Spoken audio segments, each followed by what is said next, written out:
Hey guys, Foxdrop here with a video on what abilities to evolve when you're playing as Kha'zix jungle. For this video, I'm going to outline what each evolution does and what that actually means or how that influences jungle Kha'zix.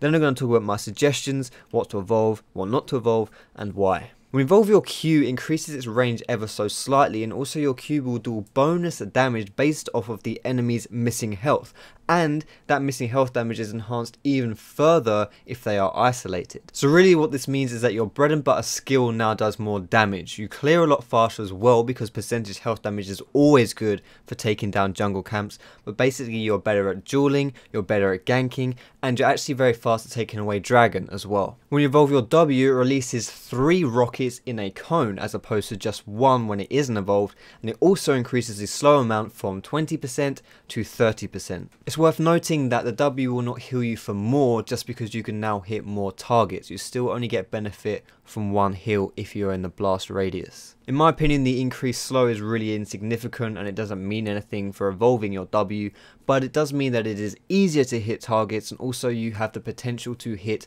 more targets. Evolving your leap, your E will increase its range by 50% from 600 units to 900 units, and also whenever you get a kill or an assist, it will reset your leap's cooldown. And what this means for Kha'Zix is that your team fighting is a lot easier, but I'll talk more about that later on, and also engaging ganks is easier too. And finally, evolving your ultimate will give you an extra charge, so you can use your invisibility and your speed boost 3 times instead of 2 times, and also while you are invisible, you will take 50% less damage. Evolving your ulti will make your team fights more effective because it is easier to duck in and out with that invisibility.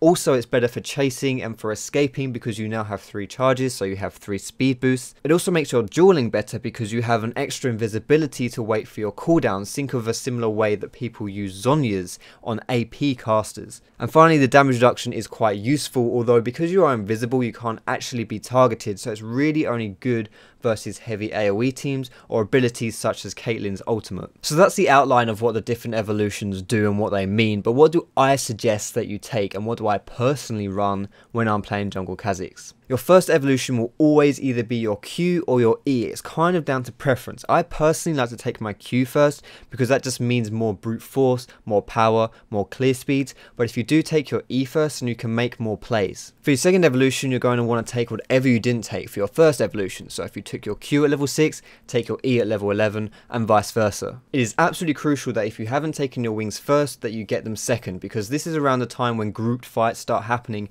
and if you don't have your evolved wings for those fights, you're going to be completely handcuffed. The reason for this is because the essence of team fighting on most assassins, and especially on Kha'Zix, is to be ducking in and out constantly. If you just blazingly jump into the middle of everyone and start fighting them like a man, then you're going to get focused down and you're going to die. That's the way it works with assassins. So your evolved wings let you jump in, pick people off, and then jump back out again without getting focused down and without dying. In addition to that, it also allows you to mop up fights quite nicely and snowball out of control. Your last evolution point is kind of up for contention. However, I will say that 9 times out of 10, I'll be evolving my ulti and not my W. I don't like evolving my W because I feel like it's simply not needed. The unevolved form of the ability already slows the enemy down. And it's not like you need to be poking people either like you used to with the old Kha'Zix before the nerfs. Nowadays, it's all about assassinating people, and your W doesn't really do too much to help you with that. You can make the argument that there are perhaps some niche situations where evolving your W might be a good idea, for example if you need some heavy disengage or something like that, but overall I tend to stay away from it. Evolving your ultimate is not bad, but I also feel like it's nothing really special either. Again, it helps you to duck in and out of your fights, but I don't feel as though it really gives you too much compared to what an unevolved ultimate would do. And this is another reason why you could make an argument for evolving your W as well, because it's not really like you're missing out too much by not choosing to evolve your ultimate. So in summary, I evolved my Q followed by my E and then my R, although there are some room for some personal preference if you want to do things differently. If you're interested in the other aspects of how I play Kha'Zix jungle, like my item build and stuff like that, then I'm going to leave this graphic on the screen for you now so you can watch that as I'm closing out this video and learn a bit more about my Kha'Zix. If you did enjoy this video, then feel free as always to give it a thumbs up and consider subscribing to me if you want to see some other League of Legends content, some more educational stuff. You can visit me on my Facebook, on my Twitter, and also catch me streaming on Twitch. All of those links will be in the description, but thanks very much for watching guys, and I will see you in my next video.